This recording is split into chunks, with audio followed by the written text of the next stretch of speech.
suivez en Guinée et un peu partout dans le monde. Merci pour votre fidélité à Star 21 TV. Bienvenue dans cette édition d'information dont voici les titres. L'Observatoire des droits des citoyens n'approuve pas l'adoption de la nouvelle loi relative à la nomination par décret du président de la HAC. Les Échos, c'est dans ce journal. La session parlementaire des députés de la 9e législature a pris fin samedi 4 juillet 2020. Plusieurs lois et conventions ont été adoptées par les députés. Vous les entendrez dans cette édition d'information. Une fois encore, bonsoir et bienvenue dans ce journal. Nous commençons ce journal par l'Observatoire des droits des citoyens qui n'approuve pas l'adoption de la loi relative à la nomination par décret du président de la HAC. Selon le président de l'OGDH, ce vote des députés consiste à donner le plein pouvoir au président de la République. Une attitude qui favorise le recul de la démocratie guinéenne. C'est un reportage de Sayon Kama. L'Assemblée nationale guinéenne vient d'adopter la loi sur la haute autorité de la communication. Une loi qui donne droit au chef de l'État de nommer le président de cette institution. Pour le président de l'OGDH, cette démarche vise à donner le pouvoir absolu à Alpha Condé. Et quand le surcroît cette Assemblée nationale, qui est en quête de légitimité, vote des lois pour donner un pouvoir absolu au président de la République, en caporalisant l'ensemble des institutions qui peuvent constituer des contre-pouvoirs, nous acheminons directement vers la dictature. Par le passé, la loi disait que le président de la haute autorité de la communication est élu par ses pairs.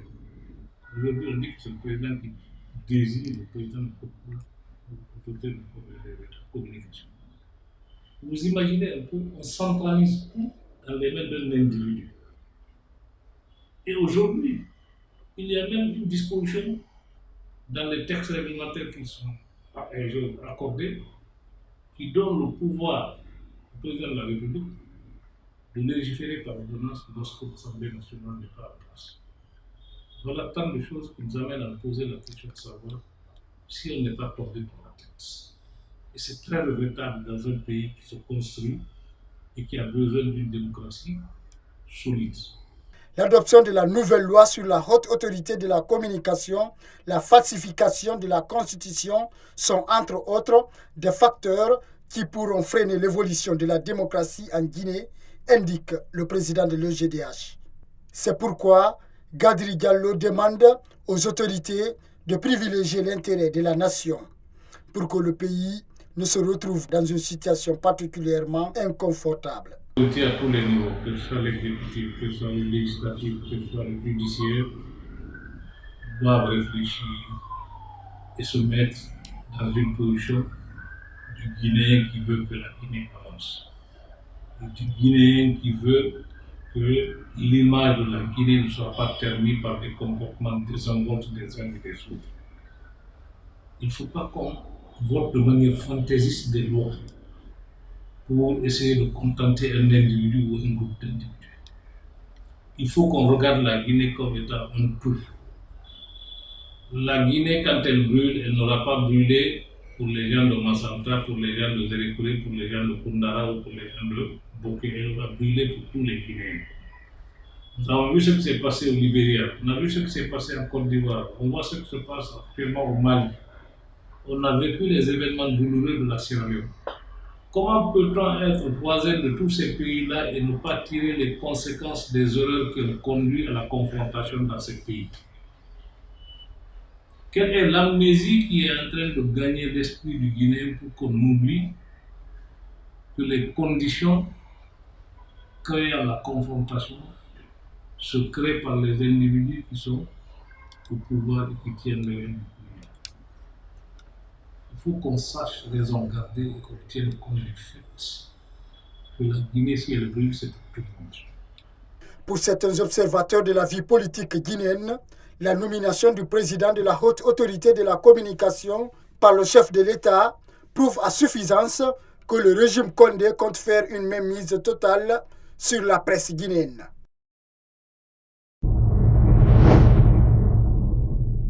La session parlementaire des députés de la 9e législature a pris fin samedi 4 juillet 2020. Au cours de cette session ordinaire, plusieurs lois et conventions ont été votées. Alpha Silaba, député à l'Assemblée nationale, était l'invité de l'émission Starcom du mardi 7 juillet 2020. Suivi.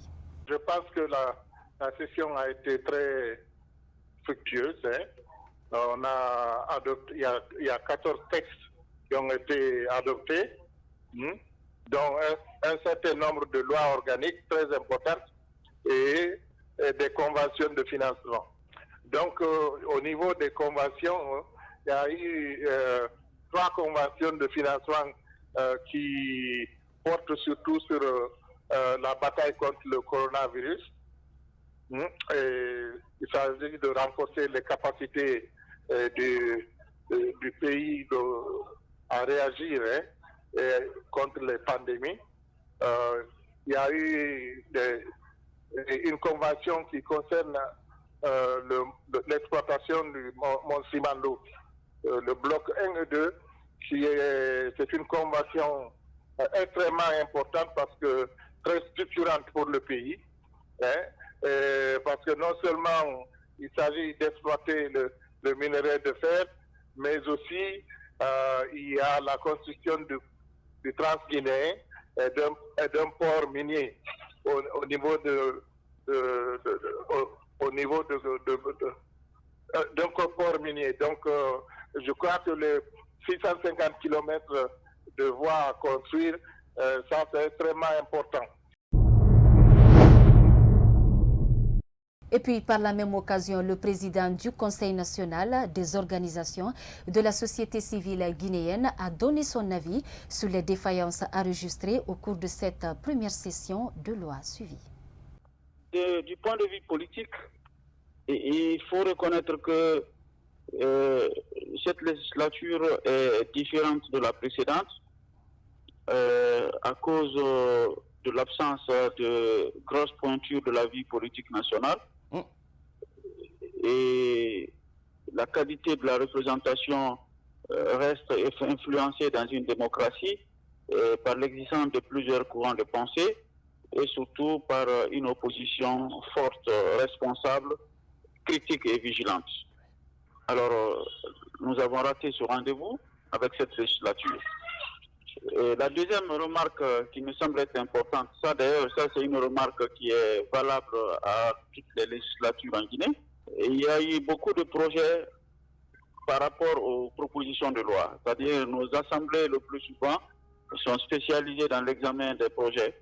Et il y a très peu de propositions initiées par l'Assemblée nationale pour répondre à la demande sociale, politique ou économique, mais aussi des propositions qui sont de nature à revoir les équilibres entre les différents pouvoirs. La troisième remarque, il y a eu beaucoup de conventions. Des conventions qui ont des contraintes financières importantes.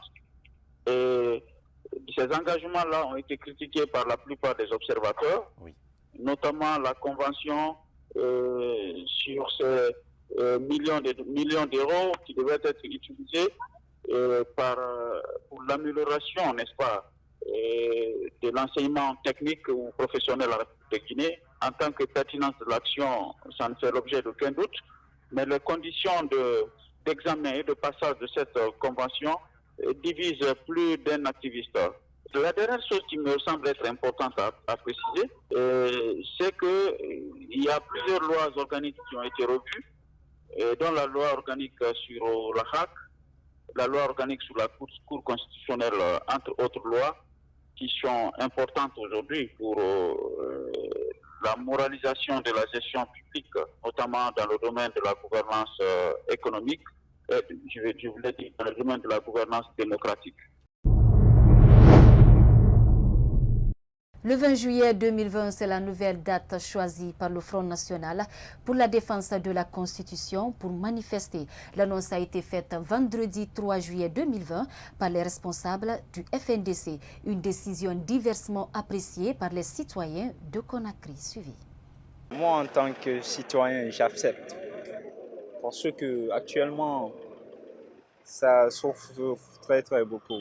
surtout au moment du corona, là, tellement que, vu la position de la Guinée, à peu près un peu du 70% de jeunes galèrent, dont la souffrance en ce moment de ces 2 mandats-là.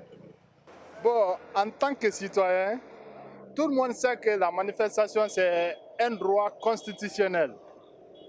Moi, j'aurais souhaité, en ces temps de crise, qu'il sursoit au moins à ça d'abord, jusqu'à ce que la maladie soit éradiquée. Après, ils peuvent faire ce qu'ils veulent. Mais moi, en tout cas, à mon avis, je ne souhaite pas que la manifestation ait lieu en ce temps. En fait, le FNDC doit continuer à manifester depuis fort longtemps parce que les principes démocratiques ne sont pas respectés depuis fort longtemps. Le FNDC continue à manifester pour exiger que l'État respecte les lois de la République. Mais l'État n'accepte pas de respecter les lois de la République.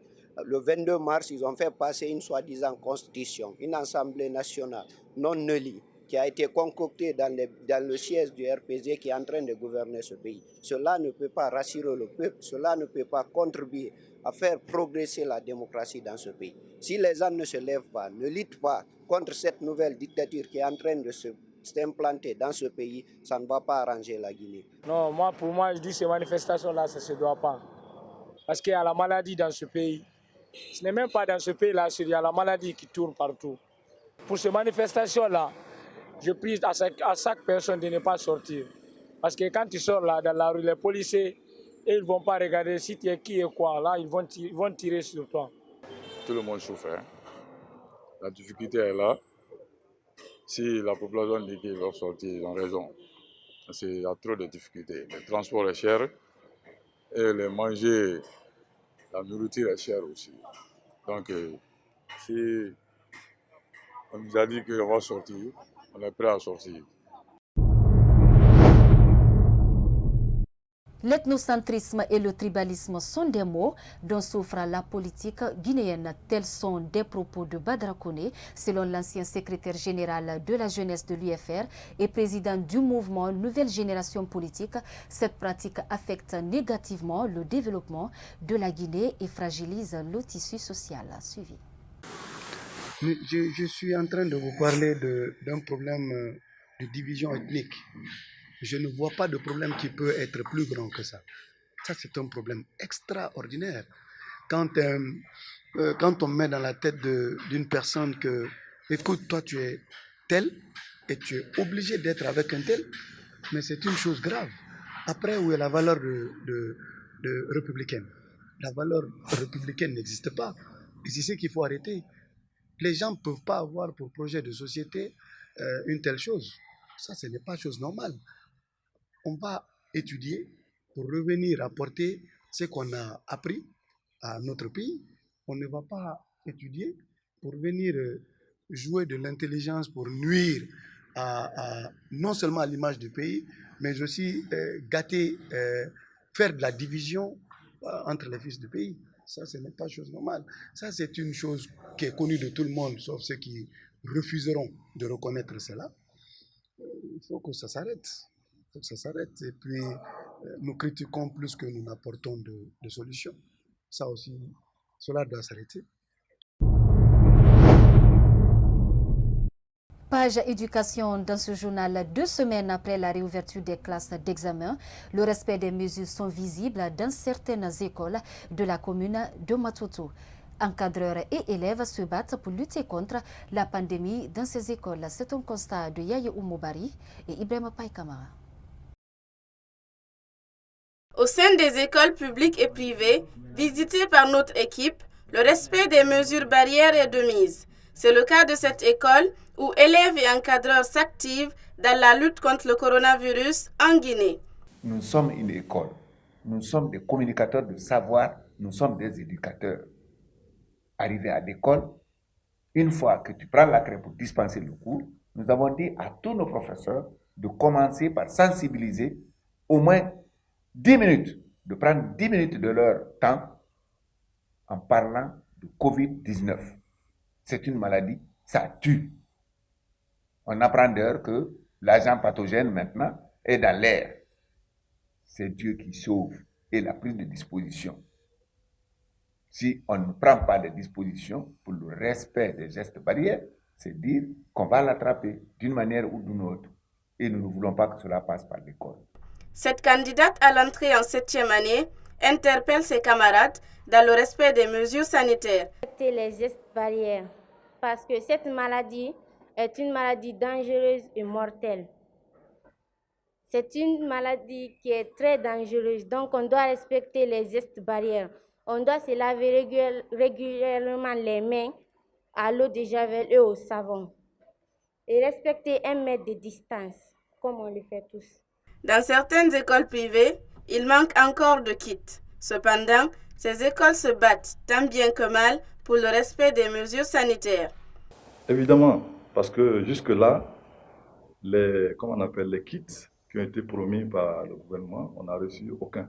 Et c'est le lieu ici, nous ici à Sainte-Magali, de remercier notre fondateur qui n'a pas, pendant toute cette période-là, qui n'a pas lésiné sur les moyens, non seulement pour venir en aide aux enseignants, surtout des classes d'examen, et aussi il a mis l'école, il a doté l'école de tout ce qui est le kit sanitaire.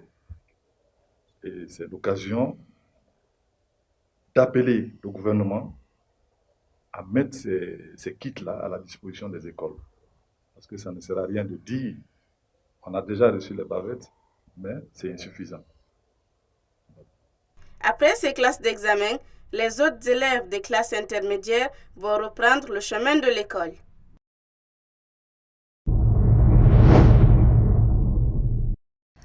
La présence des ordures sur la voie ferrée de Conakry Express provoque l'interruption des activités de la société. Conséquence, certains usagers sont affectés dans leur déplacement pendant les heures de pointe. Et pourtant, dans son plan de riposte économique, le Premier ministre avait annoncé la gratuité du transport public. C'est un constat de Mariam Sadio Kamara et Moustapha Diani. Le train Conakry Express fait partie du plan de riposte économique qui vise à soulager les citoyens en cette période de Covid-19. Mais le constat révèle que cette locomotive reste parfois immobilisée à cause des ordures qui envahissent la voie ferrée. Un comportement qui dénonce ces citoyens. Nous dirons aux citoyens de ne pas mettre les ordures au bord des rails, parce que vu ces conséquences, ça empêche le déplacement des trains. Et on doit conscientiser la population. On doit aussi sensibiliser la population, leur dire que vraiment l'affaire des ordures, c'est un problème de tous. Chacun doit y se mettre, essayer de voir maintenant quelle est la solution, trouver une solution adéquate pour remédier à ce problème. À côté du non-respect du contrat de nettoyage de la voie ferrée qui occasionne l'arrêt du train, s'ajoute le mauvais traitement des travailleurs, une situation qui dénonce les responsables des employés. Bientôt 11 ans. Les travailleurs de Conakry Express n'ont pas de situation, n'ont pas un contrat. Donc on évolue comme ça là dans vraiment, je ne sais pas comment qualifier ça. Et les gens font de nous ce qu'ils veulent et maintenant nous ne sommes plus prêts à accepter ces conditions-là. Ou ils nous prennent en charge, ils nous écoutent, ou vraiment on prend les solutions les moins bonnes. Les bus du transport public et le train de banlieue assurent au quotidien le déplacement d'une certaine catégorie des usagers.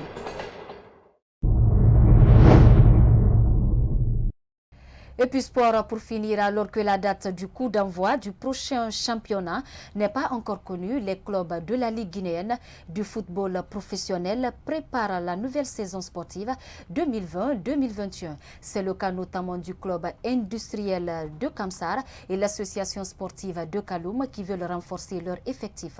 C'est un commentaire de Mohamed Salou Diallo. Le club industriel de Kamsar, CIK, sera dirigé par un technicien français la saison prochaine. La direction du club aurait trouvé un accord avec Daniel Breya. Le technicien guinéen Mohamed Maléa Camara ne va pas continuer l'aventure avec le club industriel de Kamsar en tant qu'entraîneur principal. Le finaliste de la CAN U17 en Tanzanie avec le Sili Cadet va céder sa place à Daniel Breya. Le Français devrait paraffer un contrat de 2 saisons avec le CIK selon une annonce du manager général du club sur nos confrères de 6 médias. Le club de la presqu'île de Kaloum renforce son secteur offensif avec le recrutement d'un ancien joueur de l'ASEC Mimosa de la Côte d'Ivoire. Ahmed Touré va signer pour 1 an avec l'équipe de l'ASK. Âgé de 32 ans, l'ancien joueur de l'ASEC Mimosa et de l'AS Vita Club de la RDC, Ahmed Touré, international burkinabé, a connu une belle saison sportive 2018-2019 avec l'ASEC Mimosa d'Abidjan. Il a totalisé 12 réalisations en Ligue 1 ivoirienne.